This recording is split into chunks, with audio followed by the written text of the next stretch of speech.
this Mark's Reviews and Tutorials video. What we've got here is a crooked handle. This is on a bathroom door, but it's a passage set. And if you look at it, she's actually loose, like it's wobbling around.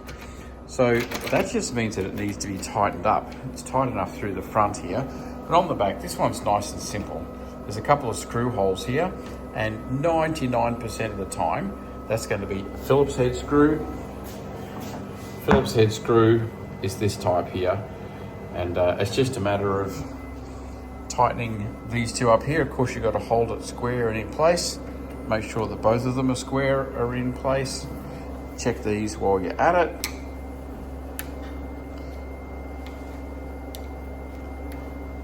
Yeah, that did need a bit of a tighten. So there, that's squared up nicely. Do the easy one up first. It'll drop in.